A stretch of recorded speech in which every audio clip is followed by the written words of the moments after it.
এই মাহফিলে আসলে কতটুকু বরকত তার একটু নমুনা স্বরূপ একটু আপনাদেরকে রসুল আকরাম সাল্লাল্লাহু আলাইহি সাল্লামের হাদিস থেকে একটি বাণী শোনাতে চাই।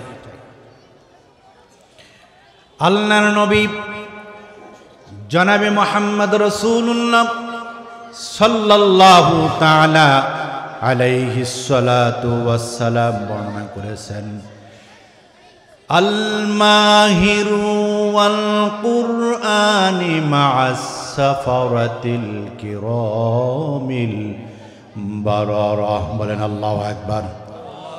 আল্লাহর নবী বলেছেন, কোন আল্লাহর গোলাম যদি ঘর থেকে বের হয়ে কোরআনের কথাগুলো শোনার জন্যে কোন কোরআনের মাহফিলে গিয়ে উপস্থিত হন, ইখলাসের নিয়তে আমলের নিয়তে যদি আলোচনা শুনতে থাকেন এবং খালিস নিয়তে তওবা করে শেষ মোনাজাত করে বাড়িতে ফিরেন, আল্লাহর নবী বলেন হযরত সাইয়্যিদিনা জিবরাইল, ইসরাফিল, মিকরাইল এবং আজরাইল চারজন ফেরেশতার চাইতেও পদমর্যাদা দিয়া আল্লাহ জান্নাতে বসিত বোধ করবে।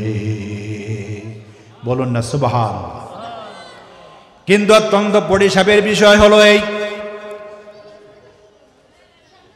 কতদিন যাবত মাইকিং করা হচ্ছে, পোস্টারিং করা হচ্ছে, অথচ মাহফিল শুরু হয়েছে আসরের পর থেকে উপস্থিতি এত নগণ্য। আর এই অত্যন্ত পরিতাপের সাথে কষ্টের সাথে বলতে হয়, গোটা বিশ্বের মুসলমানদের দিকে তাকালে বলতে হয়, আজও যদি মুসলমানদের বোধগম্য না হয়, কোরআনের সংস্পর্শে না থাকলে যে কত ক্ষতি, এটা যদি আজও না বোঝে তাহলে এই জাতির জন্য তো নিঃসন্দেহে অধঃপতন নেমে আসবে। ঠিক কিনা বলে? প্রিয় দিনদার মুসলমান ভাইরা আমার, এজন্য আসুন আল্লাহ রাব্বুল আলামিনের কোরআনের মাহফিলে এসেছি, কোরআনের কথাগুলো ইখলাসের সাথে দিলের নিয়তে শুনব, আর আল্লাহর প্রশংসা করে করে আল্লাহর শুকর আদায় করব। আওয়াজ দা বলেন আলহামদুলিল্লাহ।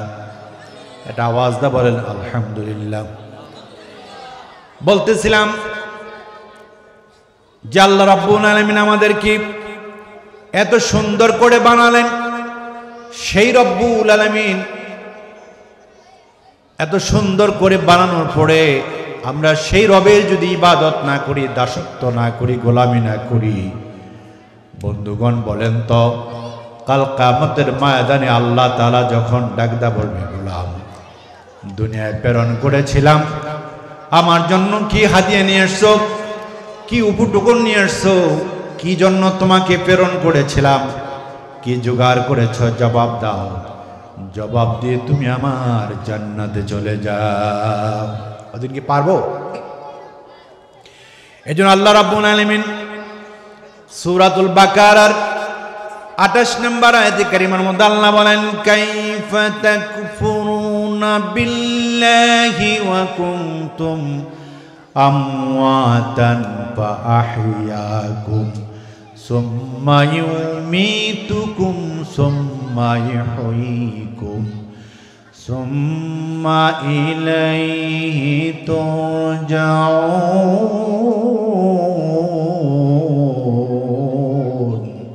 আল্লাহু আকবার। আল্লাহ রাব্বুল আলামিন বলছেন, গোলাম হে শোনো, তোমাদেরকে যে দুনিয়ার জমিনে আমি আল্লাহ প্রেরণ করলাম, দুনিয়ায় গিয়ে কেমনে তোমরা আমারে ভুলে যাও, কেমনে আমার শুকর আদায় না করে তোমরা দুনিয়ার জন্য ব্যতিব্যস্ত হয়ে যাও। তোমরা কি একটু অনুধাবন করলে না, একটু কি বুঝলে না, দুনিয়ায় যে তোমাকে আমি প্রেরণ করেছিলাম কোনো না কোনো কারণ নিহিত আছে। ঠিক কিনা বলেন? আল্লাহ রাব্বুল আলামিন বলেন, ওমা খালাকতুল জিন্না ওয়াল ইনসা ইল্লা লিয়াবুদুন।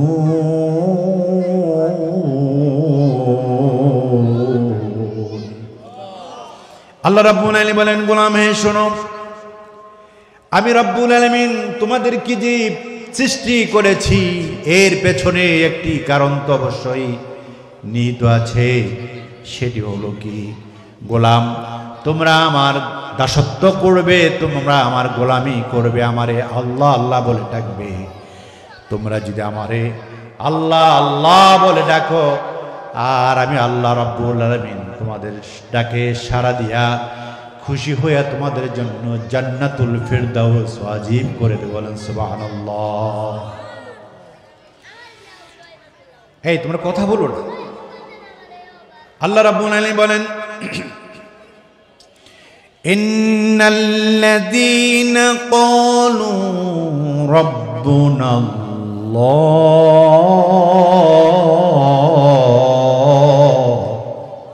এটা আওয়াজ দেন বাবা, আল্লাহু আকবার। আল্লাহ রাব্বুল আলামিন বলতেছেন, ইন্নাল্লাযীনা, নিশ্চয় যারা, ক্বালু বলে, রব্বুনাল্লাহ, যারা বলে আমাদের রব একমাত্র আল্লাহ। আমাদের রব কে? আর আওয়াজ দিয়ে বলেন কে? যারা বলে আমাদের রব একমাত্র আল্লাহ, তিনি আমার রিজিক দাতা, তিনি আমার হায়াত দাতা, আমার মৌত দাতা, আমার জীবন দাতা, আমার সব কিছু আমার রব, তিনি ছাড়া আর অন্য কেউ নয়। এমন টেন্ডেন্সি, এমন চিন্তা ফিকির নিয়ে যদি কোরআনের শুরু লগ্ন থেকে শেষ পর্যন্ত যা আছে সব সুন্দর করে পড়ে পড়ে অনুধাবন করে জীবনটাকে ঢেলে সাজায়, আল্লাহ রাব্বুল আলামিন বলে, তাহলে বোঝা গেল তোমরা আমারে রব বলে মানলাম। কি বলে মানলাম? আল্লাহ রাব্বুল আলামিন বলেন, যদি তোমরা আমাকে রব বলে মানো, আমি রব্বুল আলামিন তোমাদের জন্য একটা সারপ্রাইজ দিতে চাই। কি দিতে চাই? সারপ্রাইজ দিতে চাই। সেটি আল্লাহ রাব্বুল আলামিন নিজে আবার বয়ান করে শোনাচ্ছেন, সুম্মাস্তাকামু তাতানাজ্জালু আলাইহিমুল মালাইকাতু আল্লা তাখাফু ওয়া লা তাহজানু ওয়া আবশিরু বিল জান্নাহ। আল্লাহ রাব্বুল আলামিন বলেন, আমি রব্বুল আলামিন তাদের উদ্দেশ্যে বলি,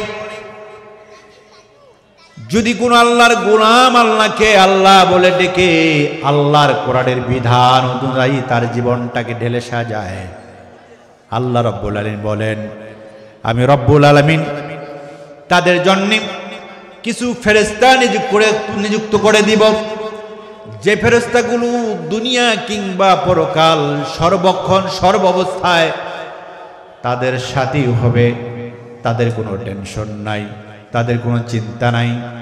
আল্লাহ রাব্বুল আলামিন বলেন, তাদেরকে আমার ফেরেশতাগুলো সর্বদায় সর্বাবস্থায় থেকে থেকে অভয় বাণী দিয়ে জান্নাতের সিঁড়ি পর্যন্ত পৌঁছায়া দিবে। বলেন সুবহানাল্লাহ। এই জন্য ভাইরা আমার, যদি আল্লাহ রাব্বুল আলামিন আমাদেরকে সৃষ্টি করার পরে এত কিছু সারপ্রাইজ দিয়ে থাকেন, সেই রবের ইবাদত বন্দেগী না করে বলুন তো বন্ধু আমরা কেমনে থাকি?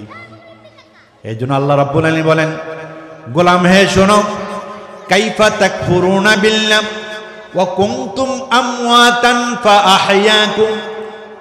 আমি রব্বুল আলামিন তোমাদের ব্যাপারে, সৃষ্টির ব্যাপারে বলি, তোমরা ছিলে মৃত, তোমাদেরকে সুন্দর আমি একটি জীবন দান করেছি যা দুনিয়ার মানুষ কখনো কল্পনাও করতে পারে না। আমি তোমাদের মা বাবার সমন্বয়ে এক ফোঁটা নাপাক পানি দিয়ে তোমার মায়ের রেহেমের ভিতরে তিল তিল করে তোমারে বড় বানালাম। সুবহানাল্লাহ বলতেন না? আওয়াজটা বলেন সুবহানাল্লাহ। আল্লাহ রাব্বুল আলামিন বলেন, যেখানে দুনিয়ার কোনো আলো নাই, দুনিয়ার কোনো বাতাস নাই, এমন একটা টাকসার, এমন একটা সুরক্ষিত জায়গার ভিতরে তোমার আমি তিল তিল করে বড় বানালাম। ও গোলাম, যখন তোমার আমি রব্বুল আলামিন দুনিয়ার জমিনে প্রেরণ করলাম, ইচ্ছা করলে তোমারে বদির বানাতে পারতাম, বলেন তো বন্ধুরা, বানাতে পারতেন কি পারতেন না? যদি আল্লাহ রাব্বুল আলামিন আমাকে বিকলাঙ্গ বানাতে চাইতেন, পারতেন কিনা? বধির বানাতে যদি চাইতেন, পারতেন কিনা?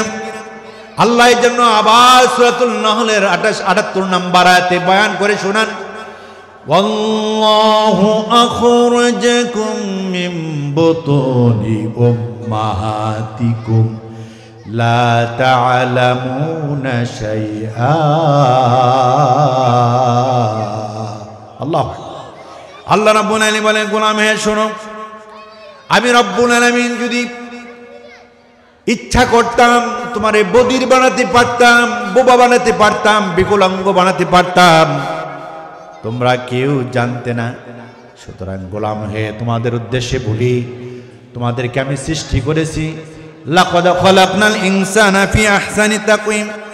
আমি রব্বুল আলামিন তোমাদেরকে সৃষ্টি করেছি সুন্দর করে। অতএব গোলাম, তোমাদেরকে বলি, একটি মাত্র কারণ হলো আমার গোলামি করবা, আমার দাসত্ব করবা, আমার জমিনে দ্বীন কায়েম করবা। কি কায়েম করবে? দ্বীন কায়েম করবা। যদি তোমরা আমার গোলাম দাবি করতে পারো, যদিও আমি রব্বুল আলামিন বলেছি, ইন্নাল্লাযীনা ক্বালু রাব্বুনাল্লাহ, নিশ্চয়ই যারা আমাকে রব মানবে, আমাকে রব বলে ডাকবে, যদি আল্লাহ আমাদের রব হয়, দিন ইসলাম যদি আমাদের ধর্ম হয়, দিন আর জমিন যদি আল্লাহর হয়, আল্লাহর ইসলাম, আল্লাহর কোরআনের বিধান মোতাবেক এই জমিনের দিন কায়েম করব। এতে কোনো সংশয় আছে নাকি? কোনো দ্বিধা, কোনো টেনশন? কারণ আমার জীবন, আমার মরণ, আমার হায়াত সব কিছু কার জন্য?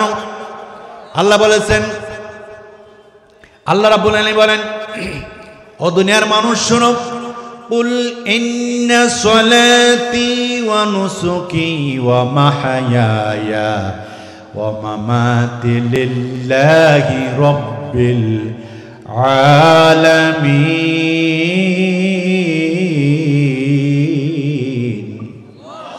আল্লাহ রাব্বুল আলামিন বলেন, গোলামে শোনো, তোমাদের উদ্দেশ্যে আমি আল্লাহ বলেছি, তোমাদের এমন একটা টেন্ডেন্সি তৈরি করবে, সেটি হচ্ছে এই, তোমাদের মধ্যে এমন একটা চিন্তা থাকবে, আমার জীবন, আমার মরণ, আমার নামাজ, আমার সমস্ত কিছু একমাত্র কার জন্যে? আল্লাহর জন্যে।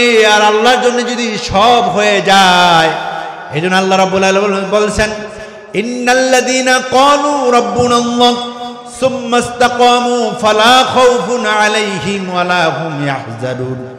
যারা আমাকে রব বলে মানবে, তাদের কোনো ভয় নাই, কোনো টেনশন নাই, তাদের কোনো চিন্তা নাই। তাদের জন্য আমি রব্বুল আলামিন নিজে জামিনদার হইয়া আমি আল্লাহ তাদেরকে জান্নাতুল ফেরদাউসের উঁচু মাকাম দান করে দিব। প্রিয় আমার দিনদার মুসলমান ভাইরা, সুতরাং আমি আপনাদের উদ্দেশ্যে যে কথাটা বলতে যাচ্ছিলাম, মূল যে থিম, মূল যে বিষয়টা বোঝাতে যাচ্ছিলাম, যদিও পোলাপানেরদের কিচিমিচিতে কথা আমার বের হতেই কষ্ট হচ্ছে। কোরআন এমন একটা কিতাব, যে কথা বলতে, কিতাবের কথা বলতে গেলে টোটাল সাইলেন্ট থাকতে হয়, ঠিক কিনা বলে? আর উপস্থিতি কম। যা হোক, সময় আমার 20-25 মিনিট, এই জন্য আর 1 মিনিট সময় আছে, এর মধ্যেই ক্লোজ করে দেব। সর্বশেষ আমি যে মেসেজটা আপনাদের কাছে দিতে চাইলাম, সেটা হলো, আল্লাহ আমাদের সৃষ্টিকর্তা, আমাদের কি? আমাদের হায়াত দাতা, আমাদের মওত দাতা। সেই রবকে যদি আমরা রব মেনে আমাদের জীবনটাকে পরিচালিত না করি, তাহলে আমাদের জীবন হবে ধ্বংস। যেহেতু আল্লাহ বলছেন, সুম্মা ইউহয়িকুম সুম্মা ইউমীতুকুম, তোমাদেরকে কিছুদিন সময় দিয়েছিলাম দুনিয়াতে, আবার এরপর মৃত্যু দিব। সুম্মা ইলাইহি তুরজাউন, ফাইনাল ডিসিশন, তোমরা আমার কাছেই ফেরত আসবে। যেহেতু আমার কাছে চলে আসতে হবে, খালি হাতে ফেরত আসলে ইন্না আযাবিকা লাশাদীদ, আমার ধরা অতি সত্য। ওই দিন কিন্তু কোনো প্রকারের ঘুষ, কোনো কিছু চলবে না। আসুন আমরা সবাই মিলে আজকের এই কোরআনের মাহফিল থেকে যে মেসেজটি পেয়েছি, আমরা সুন্দর করে আমাদের জীবন কোরআন দিয়ে জীবন গড়তে চাই। পারবো না ইনশাআল্লাহ?